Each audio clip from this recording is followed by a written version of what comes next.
Alhamdulillahi Rabbil Alamin. Wabihi nasta'inu ala umuri dunya waddin. Assalatu wassalamu ala ashrafil anbiya'i wal mursalin wa ala alihi wa sahbihi ajma'in. Amma ba'd. Subhanal karimul jawad, subhanal alimul wahhab, subhanal wazil ataya wa wahibul hidayah. Subhanaka ya karim ya rabbal baraya. Allahumma salli ala sayyidina Muhammad bi ma'anil asma'i was sifat wa ala alihi wa sahbihi wa mawalat. Amma ba'd. Dewan juri yang arif dan bijaksana, saudaraku, kerabat dari daiyah yang insyaallah dirahmati Allah Subhanahu wa ta'ala, tak punya pacar, punyanya sahabat. Para pemirsa, apa kabar, sehat? Alhamdulillahi Rabbil Alamin. Marilah kita kembali membuka lembaran sejarah Nabi, melihat kembali perjuangan Rasulullah SAW di saat menyebarkan agama ilahi, sehingga Nabi diperintahkan untuk membuat strategi karena aksi dan atraksi yang terus mengubah situasi, dan zaman pun telah tergilas oleh arus-arus globalisasi, sehingga di saat Nabi Muhammad SAW menyebarkan agama ilahi, Nabi tidak hanya diam saja, akan tetapi Nabi hijrah di dalam menyebarkan agama ilahi meskipun Nabi diancam mati. Maka dari itu, peristiwa di dalam bulan Muharram merupakan peristiwa yang sangat penting bagi kita, adalah tema yang insya Allah saya bawakan pada kesempatan yang mulia ini.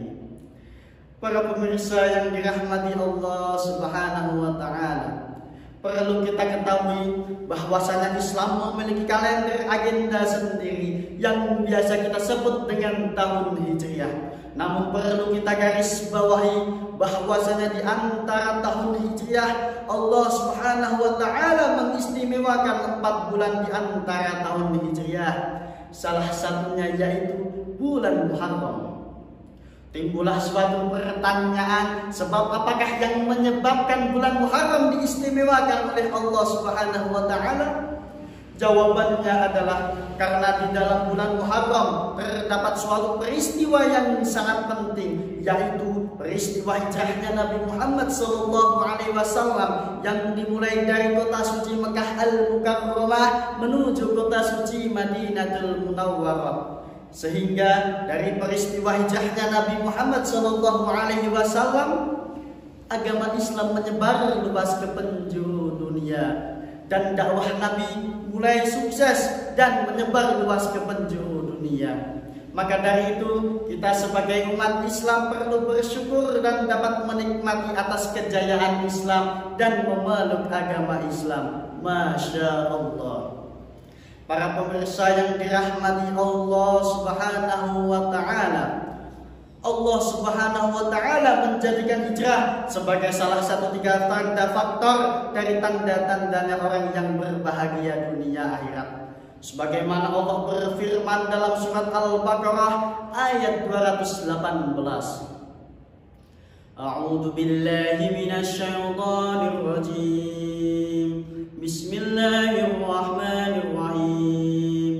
Innal ladzina amanu wal ladzina hajaru wa jahadu fi sabilillah ulaika yarjuna rahmatallah wallahu ghafurur rahim. Shadaqallahul adzim.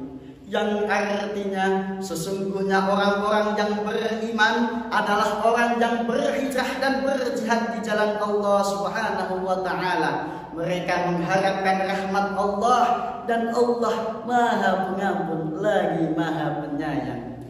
Para pemirsa yang dirahmati Allah Subhanahu wa ta'ala, lantas berhijrah yang bagaimanakah yang harus kita lakukan selayaknya orang yang beriman?